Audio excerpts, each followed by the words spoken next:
के इस शुभ अवसर पर आप सबका हार्दिक अभिनंदन करता हूं, स्वागत करता हूं। भारत माता का जयघोष तो हमने कर दिया है और इसी के कारण हम यहाँ उपस्थित हैं। आने वाला समय भारत माता का गौरव का समय है। विश्व में विश्व गुरु पद स्थापित करने का समय है और इसी जयघोष को पूरे विश्व में लेकर जाने का प्रारंभ हुआ है। इसलिए हम आज यहाँ इकट्ठे हुए हैं।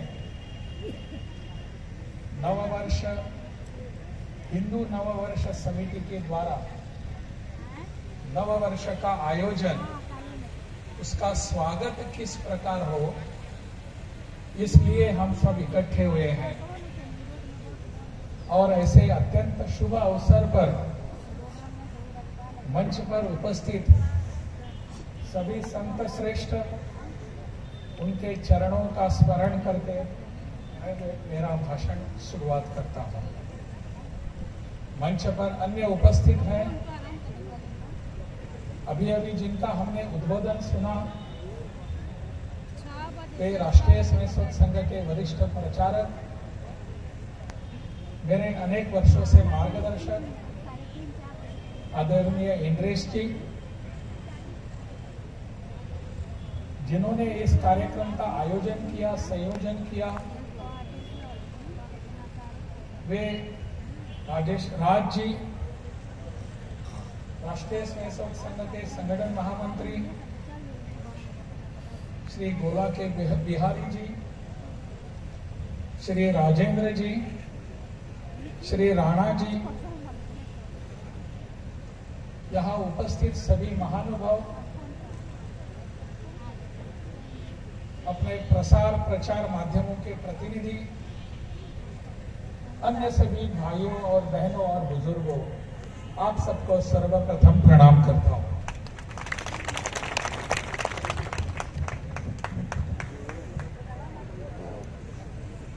माननीय इंद्रेश जी के भाषण के उपरांत और कुछ बोलने लायक है ऐसा मुझे लगता नहीं, आपको भी लगता होगा।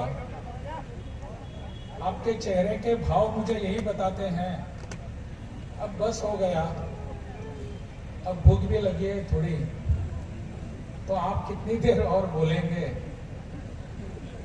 परंतु जिसको मुख्य अतिथि के रूप में बुलाया है, सभा का संकेत होता है कि उसको बोलने के लिए दिया जाना चाहिए, और इसलिए मुझे बोलने का यहाँ अवसर मिला है। यह बहुत ही शुभ अवसर इसलिए है कि हजारों लाखों वर्षों की परंपरा को आगे बढ़ाते हुए नववर्ष मनाने का यह शुभ अवसर है। हम बहुत बार नववर्ष मनाने के बारे में जब पूछते हैं, चलो हम नया साल मनाएंगे, नया वर्ष मनाएंगे, तब हमको 1 जनवरी का याद आता है। पता नहीं ये परंपरा कब से शुरू हुई।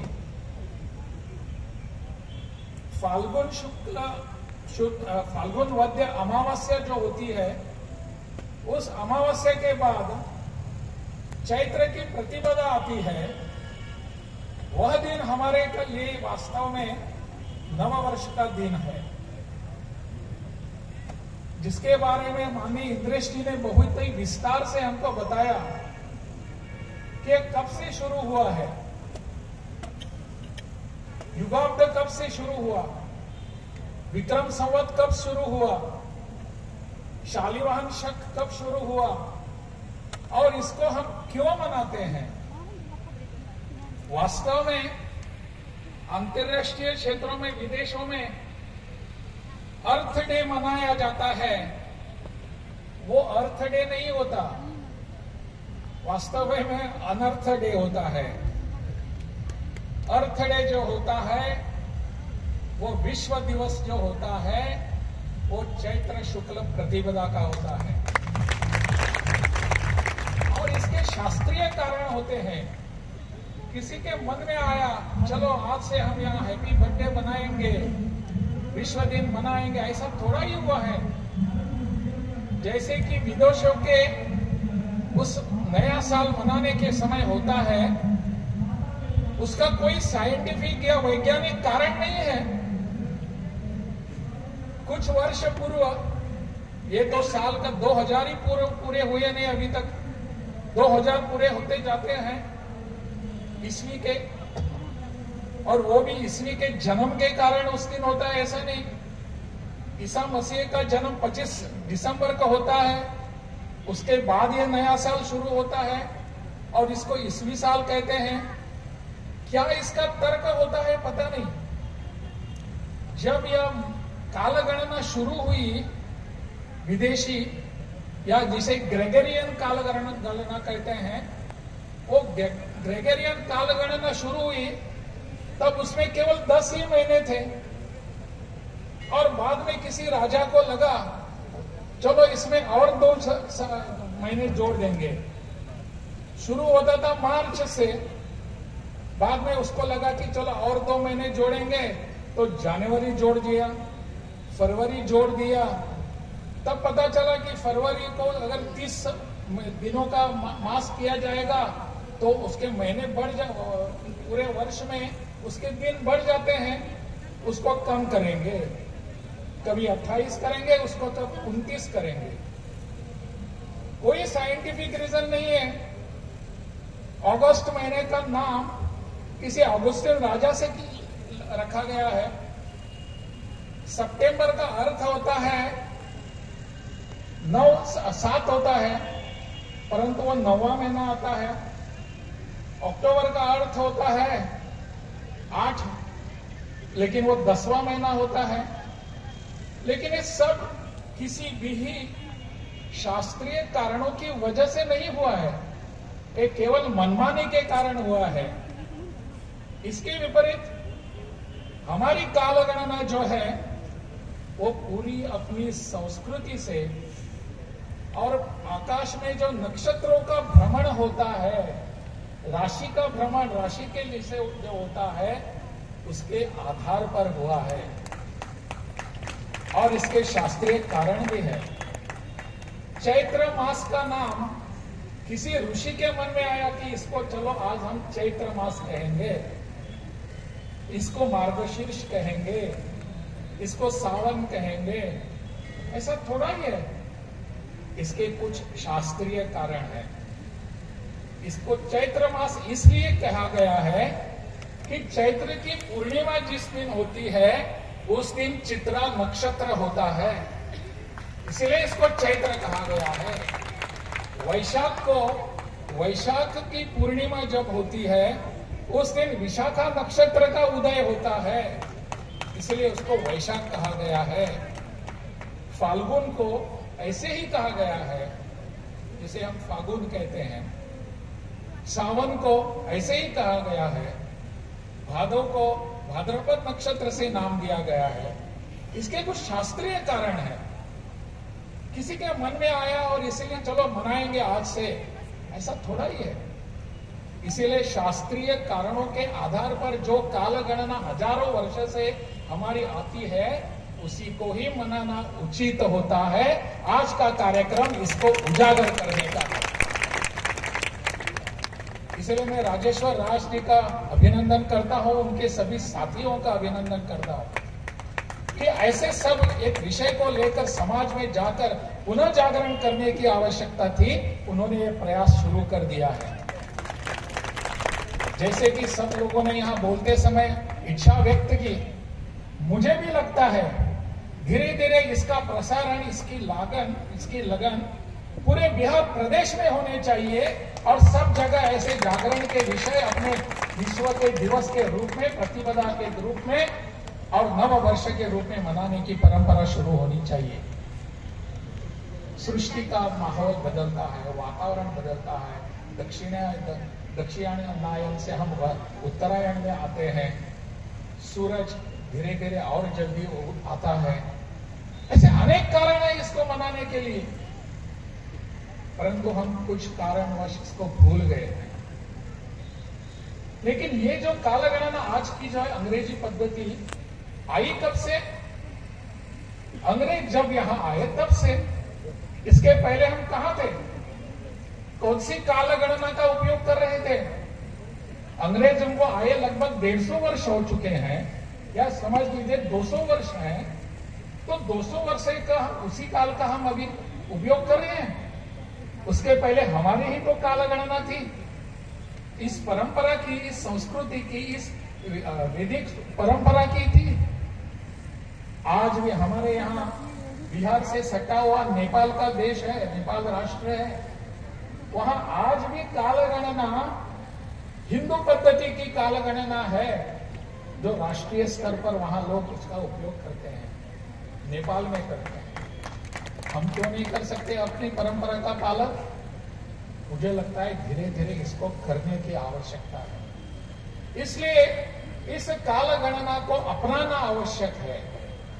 और यह जो पर्व है, यह पर्व हमारा है, हम सबको लगना चाहिए। आज हम यहां बैठे हुए हैं, सबको संकल्प लेकर जाने की आवश्यकता है। माननीय इंद्रेश जी ने हम सबको संकल्प दिया, निश्चय दिया, क्या करना है, किस दिशा में जाना है। उसी संकल्प को मन में दोहराते हुए हमको यहां से जाने की जरूरत है। और ये संकल्प जो है किसके लिए है? हम सबके लिए, समाज के लिए है। समाज में जाकर कुछ करने की इच्छा रखने के बाद इस संकल्प को हम पूरा कर सकेंगे। क्या है? मैं पूरा जो माननीय इंद्रेश जी ने जो कहा है, उसको मैं अगर एक शब्द में कहूं तो इसका एक ही शब्द है, स्व का जागरण। स्व जागरण। हमारा स्व जो है, हमारा स्वत्व जो है, उसका जागरण करने की आवश्यकता है। स्व कालगणना हो, स्व परंपरा हो, स्व इतिहास हो, स्व संस्कृति हो, स्व देश हो, स्व भूगोल हो और स्व इतिहास हो, स्व जन हो। सबको मिलकर हमको स्व का जागरण करने की आवश्यकता है। आने वाला समय जो है वो स्व का जागरण करने का समय है। पूरे विश्व को अगर हम कहेंगे कि उनका गुरु हम बनेंगे, हम जरूर बनेंगे, परंतु कभी भी हम शस्त्र लेकर नहीं गए थे वहां। हम हमारा शास्त्र लेकर गए थे। हमारा शास्त्र उनके शस्त्रों पर भारी पड़ा था। इसलिए जो कि माननीय इंद्रेश जी ने जो कविता हमको सुनाई, सारे जहां से हिंदुस्तान हमारा, और हमको दोहराने के लिए भी कहा, वो भाव हमारे मन में आना चाहिए। सारे जहां से अच्छा हिंदुस्तान हमारा, ये जो कविता कवि इकबाल ने की, उस कवि ने आगे क्या लिखा है उसको भी समझना जरूरी है। उन्होंने इस देश के सब लोगों के बारे में कहा है, जो मैं बाहर जाकर अपने देश लोगों ने जो संदेश दिया, उसका संदेश कवि इकबाल ने, इकबाल की कविता है ये, कवि इकबाल ने आगे जाकर कहा है, कोई बतलावे काबुल में जाकर कितने मस्जिद तोड़े। ये अटल जी की कविता है। कोई बतलावे काबुल में जाकर कितने मस्जिद तोड़े, गोपाल राम के नाम पर कभी अत्याचार किए। कभी अत्याचार नहीं किया हमने। विदेशों में जाकर वहां के धर्म, उनके धर्म स्थल है, श्रद्धा स्थल के स्थान है, हमने कभी नहीं तोड़े। हमने अपने विचारों का वहां प्रदान किया, उनको प्रतिपादन किया और उससे वो हमारे बन गए। स्वामी विवेकानंद शिकागो में जब जाते हैं तो शस्त्र लेकर नहीं गए थे, वहां उन्होंने शास्त्र लेकर गए थे। और जब उनका प्रवचन सुनकर सब लोगों को लगा कि हमको अभी हिंदू धर्म स्वीकार करना चाहिए, हिंदू जाति में जाना चाहिए, हिंदू धर्म को अपनाना चाहिए, तो स्वामी जी ने अत्यंत विनम्रता से कहा, ये हमारी संस्कृति नहीं है, दूसरों को हमारे धर्म में लाने की हमारी संस्कृति नहीं है। आप अपना ही धर्म का जागरण और उसका आचरण ठीक ढंग से कर दो। ये हमारी संस्कृति है। हमने बाहर जाकर कभी अत्याचार तो नहीं किए। इसलिए मुझे लगता है यह जो स्व का जागरण है, यह जागरण हमको पुनः एक बार शुरू करने की आवश्यकता है। और यह जागरण हमारे ऐसी परंपराओं को पुनः जागृत करके, पुनः प्रस्थापित करके और पुनः उसका उत्प्रेषित करने के बाद पूरे प्रदेश में फैल जाएगा।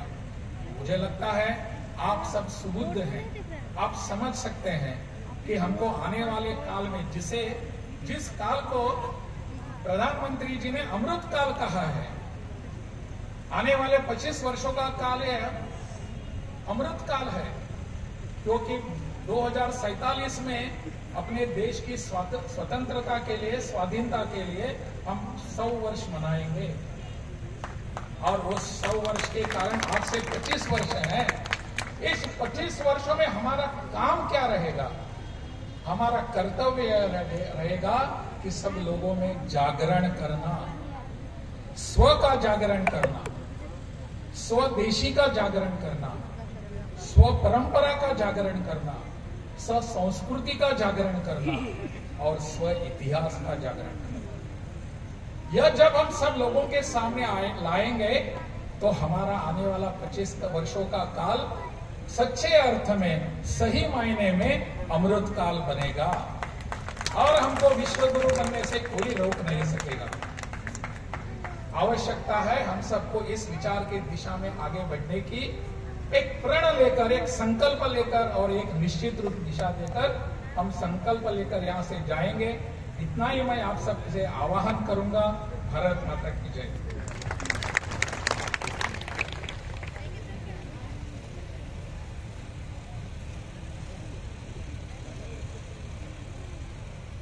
कार्यक्रम समापन की तरफ है। धन्यवाद ज्ञापन के उपरांत